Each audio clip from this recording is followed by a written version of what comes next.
Sir elections ముందర పెన్షన్లు ఇవ్వడం అనేది నిలిచిపోవడంతో ఇరు పార్టీలు కూడా తమకు అనుగుణంగా మార్చుకోవడానికి ప్రయత్నం చేస్తున్నాయి. నిన్న జగన్మోహన్ రెడ్డి గారు కూడా ఈ పెన్షన్లు ఆగిపోవడానికి కారణం చంద్రబాబు గారు అని చెప్పేసి ఆయన మాట్లాడడం చూస్తున్నాం.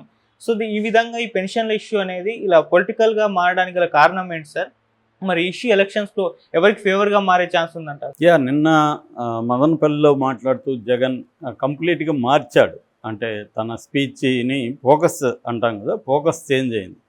మామూలుగా ఇంతకుముందు తను ఏం పథకాలు ఇచ్చేవాడు, చంద్రబాబు ఏమి ఇచ్చేవాడు, తన పథకాలు అందరికీ అందితే నా వల్ల మీకు మేలు జరుగుంటే నాకు ఓటేయండి.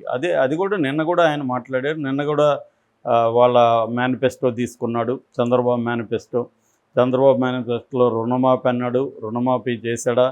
డ్వాక్రా రుణాలు అన్నాడు, అవి ఇచ్చాడా? మహాలక్ష్మి పథకం కింద మీకు అందిందా? ఉద్యోగాలు ఇస్తున్నాడు, ఇచ్చాడా? నిరుద్యోగ భృతి ఇస్తున్నాడు, భృతి ఇచ్చాడా? అమరావతిని సింగపూర్ చేస్తున్నాడు, చేశాడా? ఇలాగ ఒక్కొక్క అంశాన్ని మేనిఫెస్టో తీసుకున్నాడు. అలాగే తన మేనిఫెస్టోలో తను ఏమేమి చెప్పాడు, ఏమేమి చేశాడు అవి చెప్పాడు. కోర్స్ ఆయన చేయనివి కూడా ఉన్నాయి. ఫర్ ఎగ్జాంపుల్ జాబ్ క్యాలెండరు, అట్లాగే సారా బ్యాను, ఈ విషయాలు చెప్పలేదు. కానీ మిగతా అంశాలు తను ఏమేమి చేశాడు అనేది చెప్పుకుంటూ వచ్చాడు. ఓవరాల్గా 2,70,000 కోట్లు ఈ 5 ఏళ్లలో నేను సంక్షేమానికి పెట్టాను. అవి మిగతా ఎడ్యుకేషన్ మీద వాటి మీద పెట్టింది కలుపుకుంటే 3,70,000 కోట్లు నేను ఖర్చు పెట్టాను అనేది చెప్పాడు.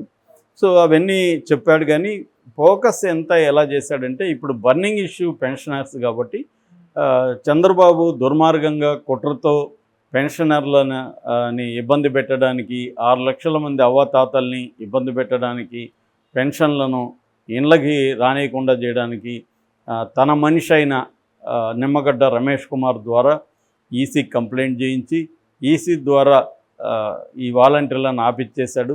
అందువల్ల ఇబ్బందులకి గురవ్వాల్సిన పరిస్థితి ఏర్పడింది అనేది అతను ఓపెన్గా క్లియర్గా చెప్పాడు. సో మళ్ళీ ఇవే కాదు, అతను వస్తే సంక్షేమం మీకు అందదు, మీకు మళ్ళీ సంక్షేమం అందాలన్నా, మీ ఇళ్ళ కాడికి పెన్షన్లు రావాలన్నా మీరు నన్ను ఎన్నుకోవాలి అన్న మెసేజ్ క్లియర్గా చెప్పాడు. అలాగే వాలంటీర్ల మీద కూడా ఫోకస్ చేశాడు. ఇప్పటివరకు అంత ఫోకస్గా మాట్లాడాలి. వాలంటీర్లు మీకు మళ్ళీ కావాలంటే నాకు ఓటేయండి, వద్దనుకుంటే వేయద్దు అన్న యాంగిల్లో తీసుకెళ్ళాడు. సో ఒక రకంగా ఇదేమైందంటే వాలంటీర్లకి ముందు ఇది రావడానికి నేపథ్యం కూడా ఉంది. ఎందుకంటే వాలంటీర్లను ఎప్పటి నుంచో కూడా తెలుగుదేశం వ్యతిరేకిస్తుంది, ఇటు జనసేన వ్యతిరేకిస్తుంది. వాళ్ళు వ్యతిరేకించడానికి వాళ్ళ పాయింట్ ఆఫ్ వ్యూలో వాళ్ళ ఆందోళన సహజమే. అంటే వాళ్ళు ఏంటంటే ఇది ప్రజలకు హెల్ప్ అవుతుందా లేదనేది వాళ్ళకి అనవసరం, ఇది మాకు ఇబ్బందా లేదనేది వాళ్ళకి కావాలి. అట్లాగే జగన్కు కూడా ఇది ప్రజల కోసం అనేది ఎన్ని చెప్పినా అతను బేసిక్గా తన కోసమే పెట్టుకున్నాడు వాలంటీర్ని. అది దాని సైడ్ ఎఫెక్ట్గా ప్రజలకు కూడా హెల్ప్ అయింది. ఎప్పుడైనా కొన్ని పథకాలు ఎలా ఉంటాయంటే తమ కోసం పెట్టుకున్నా కూడా పాలకులు వాటి వల్ల ప్రజలకు మేలు జరుగుతుంది. ఇప్పుడు 108 కానీ ఆరోగ్యశ్రీ ఇవన్నీ కూడా వైఎస్ఆర్ కార్పొరేట్ హాస్పిటల్కి ఉపయోగపడే విధంగా ప్లాన్ చేసుకున్నాడు. కార్పొరేట్ హాస్పిటల్కి నికరంగా డబ్బు రావాలంటే గ్యారంటీడ్ మనీ, ఆరోగ్యశ్రీ పెడితే నికరమైన డబ్బు వస్తుంది. అట్లాగే ఫీజు రింబర్స్మెంట్ పెడితే కార్పొరేట్ కాలేజెస్కి నికరంగా డబ్బు వస్తుంది. సో వాళ్ళు కంగారు పడాల్సిన అవసరం లేకుండా అది ప్లాన్ అనుకో. కానీ దానివల్ల అశేష ప్రజానీకానికి ఉపయోగపడింది. చాలామంది బీసీలు కావచ్చు, చాలామంది రకరకాల పేదలు ఫీజు రింబర్స్మెంట్ వల్ల వాళ్ళ ఇళ్లలో చదువుకొని ఇంజనీర్లు, ఎంబీఏలు ఇవన్నీ చేయగలిగారు. ఆ డేటా కూడా ఉంది క్లియర్గా. అట్లాగే ఆరోగ్యశ్రీ కావచ్చు, 108 కావచ్చు, ఇవి ఎంత అద్భుతంగా ప్రజలకు ఉపయోగపడ్డాయో తెలుసు. ఇప్పటికి కూడా వైఎస్ఆర్ అనగానే ఆరోగ్యశ్రీ, 108, ఫీజు రింబర్స్మెంటు ఇలాంటి పథకాలు గుర్తొస్తాయి.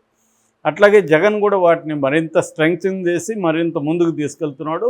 అది కాకుండా జగన్ కూడా ఇంకా కొన్ని పథకాలు పెట్టాడు. ఇంగ్లీష్ మీడియం పెట్టడం పేద పిల్లలకి, నాడు నేడుతో స్కూల్స్ని బాగు చేయడం, ఇలాంటి కార్యక్రమాలు జరుగుతున్నాయి. సో దీన్ని నేను కంటిన్యూ చేయాలంటే వాలంటీర్ల వ్యవస్థ కూడా జగన్ తెచ్చిన ఒక ఇంపార్టెంట్ వ్యవస్థగా చెప్పుకోవచ్చు. ఎందుకంటే అది ప్రజలకి ఖచ్చితంగా ఉపయోగపడింది. దాంట్లో ఎన్ని లోపాలు ఉన్నప్పటికీ అది రాజ్యాంగబద్ధమా కాదనేది సుప్రీంకోర్టు నిర్ణయిస్తుంది. కానీ మామూలుగా ప్రాక్టికల్గా కామన్ మ్యాన్ దృష్టిలో కానీ మనం చూసినప్పుడు ఖచ్చితంగా అది వాలంటీర్ వ్యవస్థ అనేది ఉపయోగపడింది. ఎందుకంటే పేదలు లేకపోతే ముసలి వాళ్ళు వీళ్ళు ఇంతకుముందేమో తిరగతా ఉండేవాళ్ళు, వెళ్ళి ఎండలో నిలబడేవాళ్ళు, దానివల్ల చాలామంది చనిపోయేవాళ్ళు. వాళ్ళకి ఇప్పుడు ఇంటికే వెళ్ళి ఇవ్వడం, వాళ్ళు ఎక్కడుంటే ఒకవేళ హాస్పిటల్లో ఉంటే హాస్పిటల్కి వెళ్ళి ఇవ్వడం, ఇలాగా జరిగింది. నేను ఆ మధ్య కూడా చిత్తూరు జిల్లాలో కాళహస్తి దగ్గర ఒక ఓల్డేజ్ హోమ్కి వెళ్తే అది 2.5 ఎకరాల్లో చాలా పెద్దగా బాగుంది. కానీ అక్కడ 5-6 మంది కూడా లేరు. నేను ఆ నిర్వాహకులు అడిగాను, ఏమమ్మా మీ ఎందుకు ఇంత తక్కువ మంది ఉన్నారంటే, సార్ 25 మంది దాకా ఉన్నారు మొన్నటి వరకు, ఈ జగన్ పుణ్యమా అని అందరూ వెళ్ళిపోయారు సార్ అన్నారు. అదేంటి జగన్ ఏం చేశాడు మధ్యలో అంటే, జగన్ ఇది పెంచేసరికి పెన్షన్లు వాళ్ళ ఇంట్లో వాళ్ళ పిల్లలు వచ్చి తీసుకెళ్ళిపోయారు వీళ్ళని అని. ఆ రకంగా అది ఒక సైడ్ ఎఫెక్ట్గా మంచిగా జరిగింది. అంటే పేరెంట్స్ పిల్లలతో ఉంటారు, ఊర్లలో ఉంటారు. వృద్ధాశ్రమం కంటే ఖచ్చితంగా అది బెటర్గా ఉంటుంది. వాళ్ళకి వచ్చే డబ్బుల కోసం ఉన్నా వాళ్ళని కొద్దిగా బాగా చూసుకుంటారు.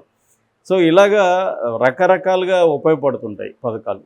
సో ఈ విధంగా వాలంటరీ వ్యవస్థ అనేది ముఖ్యంగా కరోనా టైంలో కూడా చాలా బాగా హెల్ప్ అయింది. దాన్ని చూసి ఇప్పుడు కేరళ ఇన్స్పైర్ అయింది, తెలంగాణ ఇన్స్పైర్ అయింది. వీళ్ళు కూడా సిమిలర్ ఇది సిస్టమ్ పెట్టాలని ప్లాన్ చేస్తున్నారు.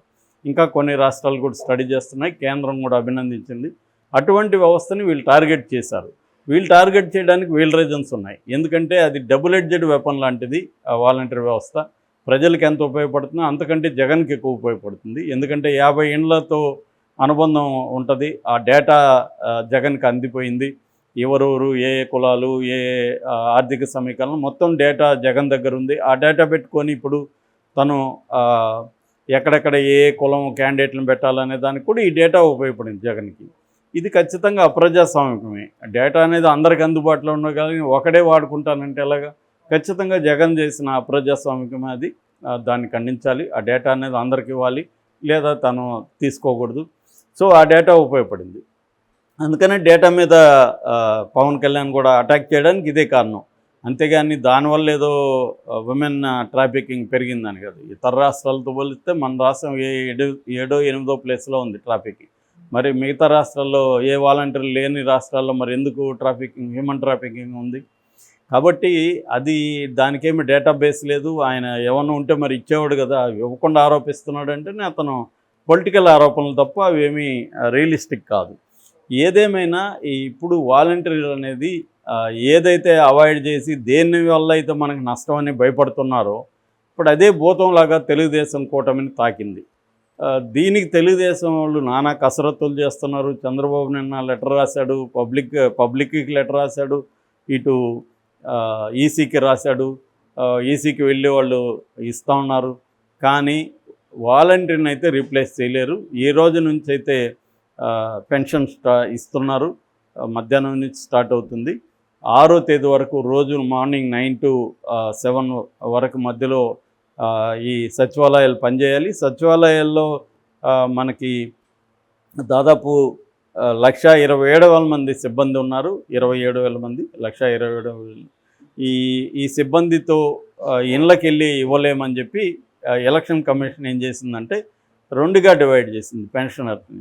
సీరియస్ హెల్త్ ఇష్యూస్ ఉన్నవాళ్ళు, దివ్యాంగులు, లేదా క్రానిక్గా సిక్ అయిన వాళ్ళు, విడోసు, ఇలాంటి వాళ్ళకి ఇళ్ళ దగ్గరికే వెళ్ళి ఇవ్వండి.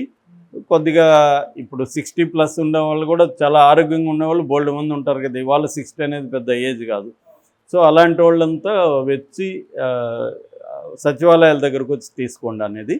అట్లాగే కొన్ని గిరిజన ప్రాంతాలు, లోతట్టు ప్రాంతాలు ఉంటాయి, వాళ్ళకి సచివాలయాలు దూరంలో ఉంటాయి. అలాంటి వాళ్ళకి సచివాలయం కాకుండా వాళ్ళకి దగ్గరగా ఉన్న ఒక సెంటర్లు, అంటే కొన్ని గిరిజన గూడెలు ఉన్న సెంటర్లు ఏర్పాటు చేసి తాత్కాలికంగా అక్కడ ఇవ్వాలి అనేది, ఇలాంటి గైడ్లైన్స్ పాస్ చేసింది.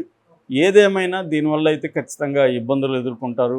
ఎండల్లో వెళ్ళాలి, 2 కిలోమీటర్లు 3 కిలోమీటర్లు వెళ్ళాలి. అక్కడ ఏమైనా ఐరిస్ ప్రాబ్లము, ఆధార్ ప్రాబ్లము వస్తే ప్రాబ్లం అవుతుంది. రెండోది, ఇప్పుడు వీళ్ళ దగ్గర ఆల్రెడీ యాప్స్, డేటా అన్నీ ఉన్నాయి, లాగిన్స్ ఇవన్నీ ఇప్పుడు వాళ్ళు తీసుకున్నారు. దానివల్ల వాళ్ళకి కొంత టైం పడుతుంది అడ్జస్ట్ కావడానికి.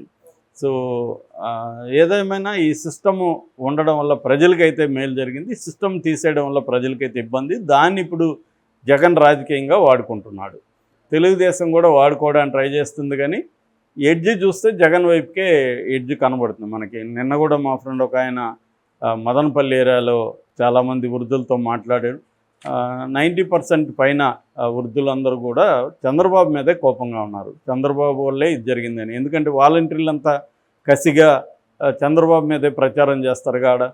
సో వాలంటీర్లకే కదా అనుబంధం ఉంటుంది. సో దీనివల్ల అదే వాలంటీర్లు నేను చెప్పాను కదా, డబుల్ ఎడ్జెడ్ వెపన్. తీసేస్తే ఒక సమస్య, తీసేయకపోతే ఒక సమస్య. తీసేస్తే వాళ్ళందరూ ఇప్పుడు ఫుల్ టైం కార్యకర్తలు మారారు. కొన్ని వేల మంది రిజైన్ చేసేస్తారు ఆల్రెడీ. అందరినీ రిజైన్ చేయమని జగన్ చెప్తున్నాడని చెప్తున్నారు. అందరూ రిజైన్ చేసేయని, నేను మీకు ఎక్కడెక్కడ లోకల్ ఎమ్మెల్యే మీకు డబ్బులు ఇస్తాడు, నేను వచ్చిన తర్వాత మీకే మళ్ళీ జాబ్స్ ఇస్తానని చెప్తున్నారు. సో ఇప్పుడు వాళ్ళు కూడా అదే చేస్తారు. ఆల్రెడీ మన కడుపు కొట్టాడు చంద్రబాబుని, కోపం వాళ్ళకు కూడా ఉంది. సో ఎక్కడ ఏం జరిగినా ఓవరాల్గా ఈ ఓవరాల్ ఇష్యూలో జగన్కే ఎడ్జ్ కనిపిస్తుంది.